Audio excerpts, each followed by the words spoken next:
Man bad. Guys, with us now we have Matt Boyle from Breitbart News. He's the Washington political editor. I'm so excited to talk to him. Thank you so much for joining us, Matt. Hey, thanks for having me. So, Matt, my first question for you, I want to talk a little bit about all these executive orders that Biden is threatening to enact once he gets into office. The first one that really caught my eye was that he would rescind the Keystone XL pipeline permit. By all reports, what kind of effect will this have economically?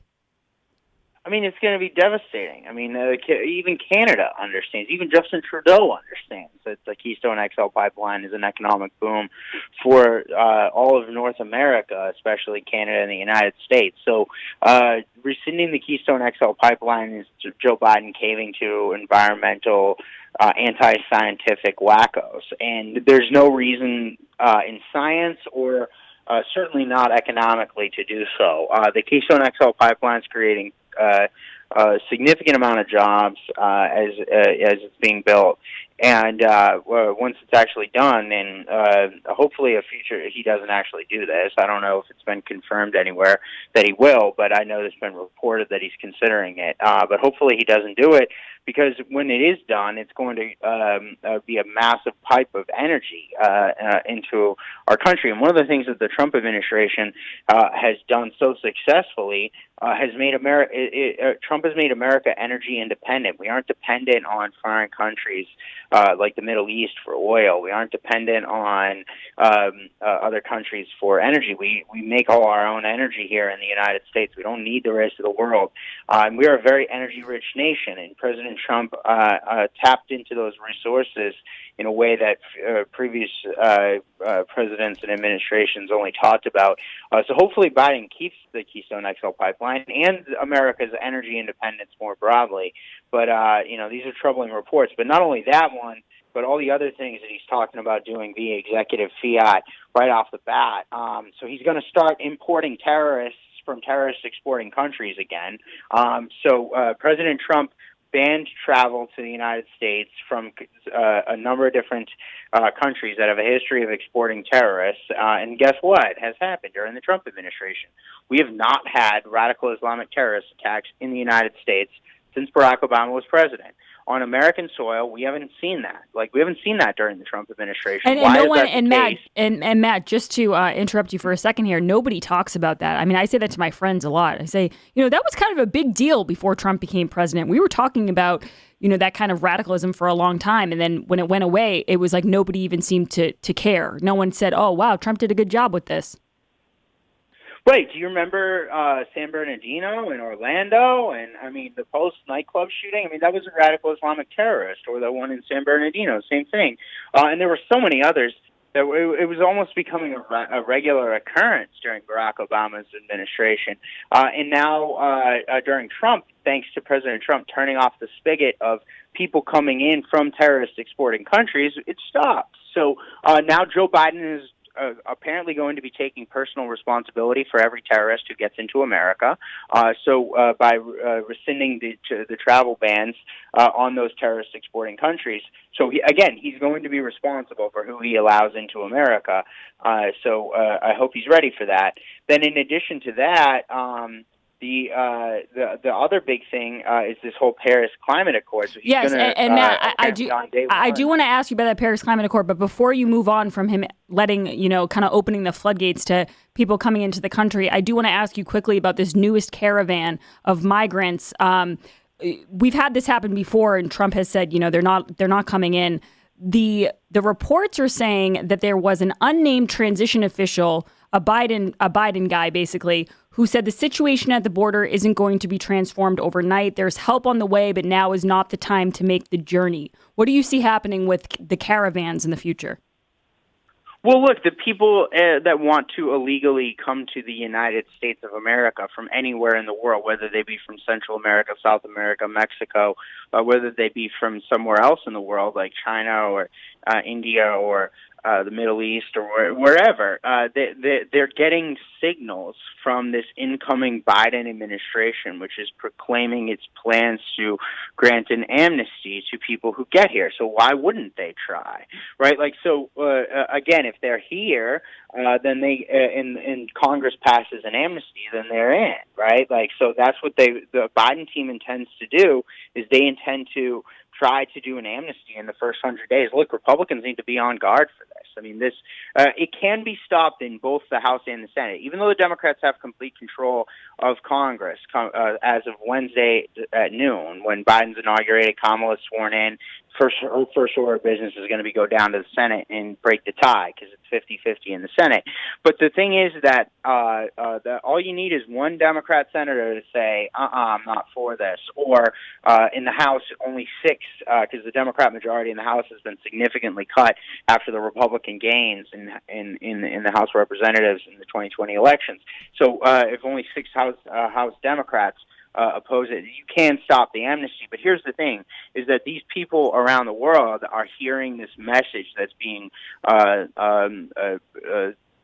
blasted out around the planet, that the United States is going to grant amnesty to illegal aliens. So they're all trying to rush into the country to get in and get their piece of the pie. And right. So that's why you see a caravan building. That's why you see efforts by these migrants to and nefarious forces that are organizing them, right? There's open borders institutions and organizations that are funding it, that are helping them along, and so on and so forth. So again, for the most part, during the Trump administration, there were some places where there definitely could have been more improvement. Don't get me wrong. I wish they did more of the wall. I wish they did more enforcement. I wish they did more standing up for American workers on the economic side of immigration, especially with regard to visas. That being said, we didn't see these massive caravans. We didn't see these massive flow of migrants at the border and, huge streams of illegal immigration during the Trump administration. They did get a lot of it under control. If President Trump had gotten a second term, I really think we would have had a really secure border. But again, these nefarious forces can sense the incoming administration's willingness to be a haven for open borders and criminal illegal aliens. And again, the bigger problem here isn't necessarily just the lawlessness of it all. It's the economic impacts, especially during a pandemic. I mean, why would you import and legalize millions and millions of people to take American jobs when Americans are suffering so bad in the middle of this pandemic? Every job in this country should go to an American first before it goes to anybody from a foreign country. And that's not how it's going to work under Joe Biden and Kamala Harris. The Democrats are going to give your job and your livelihood away to foreign people who are going to be seeking to come in and get a hold of that amnesty.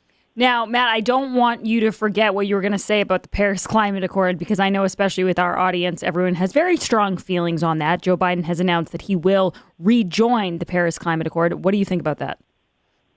Well, again, this is another thing. Republicans are not against the environment, right? Like, I mean, we want to help the environment. We want to succeed in doing so. But the Paris Climate Accord is a deal that hooks up places like the Chinese Communist Party, and it's an uneven deal that penalizes American energy, right? Like, so again, same kind of a thing. It strangles the United States' ability to create energy and create jobs, and it hands over, because it has different standards for China, it has different standards for other places in the world, and it's not like they're going to follow it anyway. So what we need to do is we need to do things that are common sense environmental reforms. This Paris deal has been a failure from the beginning. That's why the United States pulled out of it at the beginning of the Trump administration.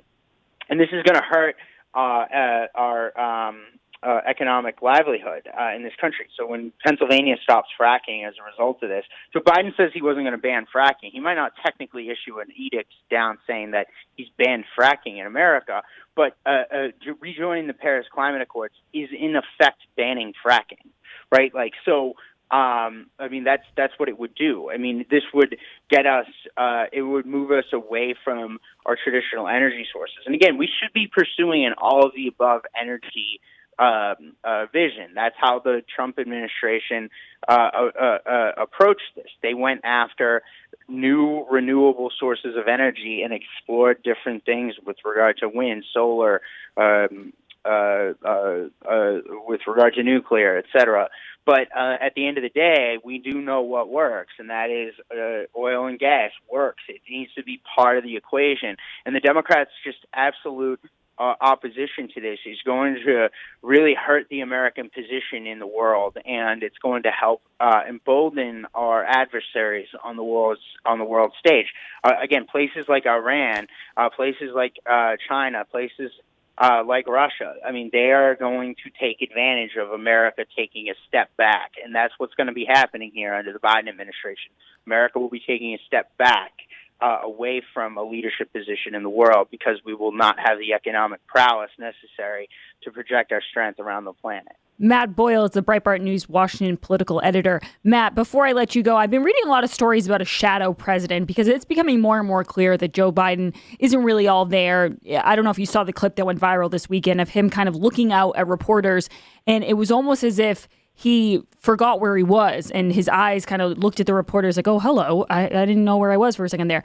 So I think that's becoming more and more obvious to people that he's not really going to be in charge. But I've been reading, people's prediction about who is really in charge. Some people think it's going to be Kamala Harris. Some people think it's going to be the far left, AOC, Rashida Tlaib. Some people think it's going to be swamp creatures like Susan Rice or maybe even Dr. Jill. Who, if you had to say who you really think is steering this ship, who would you say it is? I think it's kind of a combination of all of the above, right? So I first off, it's definitely true that Democrats are certainly concerned about Joe Biden's mental capacity as he takes office. They've controlled his public appearances very much so, interviews that he was willing to give, and so on and so forth over the course of the campaign. Since then, he really hasn't done much during the transition in terms of interviews, in terms of it's been very carefully scripted public appearances. So I think it's kind of a combination of all of the above. It's like a power-sharing agreement between AOC, Pelosi, the rest of the squad, the Susan Rices, the Democrat establishment, the swamp, et cetera. But again, the people who get hurt here in this process are the American worker. The American worker out there across the country, the forgotten man, what they're trying to do is they're trying to forget about the forgotten man again. They want to put the forgotten man back in a little box and act like it never happened. And that is going to be a recipe for disaster. If they don't listen to the average American out there, we're going to end up right back here in 4 years, maybe even worse. And so the efforts by the Biden team to try to forget about the forgotten man again, and whether that's Kamala Harris, whether that's Pelosi, whether that's the rest of them, the squad, et cetera, they want to act like these people don't exist. Well, 75 million people voted for Donald Trump this time. He's gotten more votes than any Republican president in history twice. And so the fact of the matter is that there's still a hugely large voice out here, and Republicans are only 6 seats away from a House majority and 1 away from a Senate majority. And if the Democrats just try to steamroll over everybody and push a radical leftist agenda, I don't think it's going to work out too well for them. Thank you so much, Matt Boyle, for joining us. I know you're on Breitbart. Where can people find you on Twitter or, to listen to you themselves? Yeah, just read Breitbart.com, and then I host our Saturday radio show on Sirius XM, so from 10 a.m. to 1 p.m. Awesome. Thank you so much, Matt Boyle from Breitbart. He has some great articles up. He always has opinions on all of the breaking news. Guys, before we go to break, I got to tell you about this little machine I got in my hand right now. My friends at Eden Pure have done it again. You can get the Thunderstorm air purifier at the lowest price offered to my listeners. With code word GRACE, the Thunderstorm is available for under $90 and shipping is free. This sale is while supplies last. The Thunderstorm is a small device. You can hold it in your hand like I'm doing right now. You can plug it into the wall to purify the air from any odor. This could be pet odor if your dog comes in when he's wet and he sits on the couch and it smells bad. Kitchen smells if your husband reheats fish in the microwave, tobacco, or that damp smell you may have in your basement. No filters are needed. And if you tried to get a unit like this, it can start at $600. We love them here in the office to fight Howie's fish cooking smells. NASA Beach Inn loves them so much they put one in every single room. And you can do that because they're so inexpensive. The thunderstorm doesn't take up floor space and is quiet. Take advantage of this 1 week only sale and experience for yourself what all the listeners, Howie, and advertisers are raving about. Go to EdenPure.com and put in code word GRACE. That's EdenPure.com. Put in code word GRACE and shipping is free. Guys, 844-500-4242. If you have thoughts on any of these executive orders or about the inauguration this coming Wednesday, call in, give us your thoughts. We'll take calls on the other side. This is the Grace Curley Show. You can call her late for dinner. Just don't call her Gracie. It's the Grace Curley Show.